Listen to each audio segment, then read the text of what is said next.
Des commerçants contraints de s'improviser éboueurs. Notre cher pharmacien. Ils sont pharmaciens, restaurateurs ou encore bouchers. Le boucher. Et aujourd'hui, ils n'ont plus le choix. Ils ont loué un camion-benne qu'ils chargent eux-mêmes pour dégager leur trottoir. Après 10 jours de grève, 7000 tonnes de déchets attendent toujours d'être ramassés. On en a marre, quoi, tout simplement. C'est pas la France, c'est pas Paris, ça c'est sûr.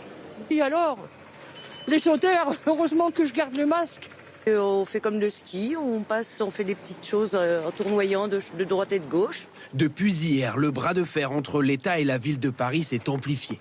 Dans une mise en demeure, le préfet de police exige la réquisition des éboueurs. Il invoque un risque de prolifération des rats et des risques d'incendie.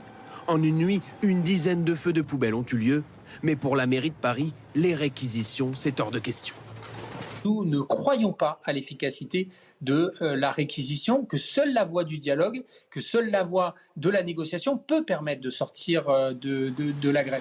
Si cette mise en demeure reste sans réponse, la préfecture de police pourra, à la place de la mairie, obliger elle-même certains éboueurs à reprendre le travail. Mais à une condition. Il faudrait que l'interruption du service porte une atteinte importante à la salubrité. Et ça, c'est l'agence régionale de santé qui le décide. Pour le moment, ce n'est pas le cas. Dans la capitale, seule la moitié des arrondissements est touchée.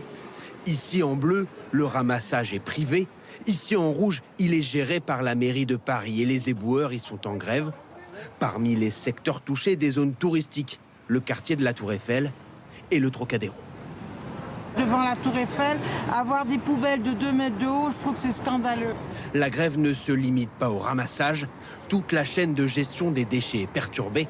3 incinérateurs parisiens sur 4 sont toujours bloqués.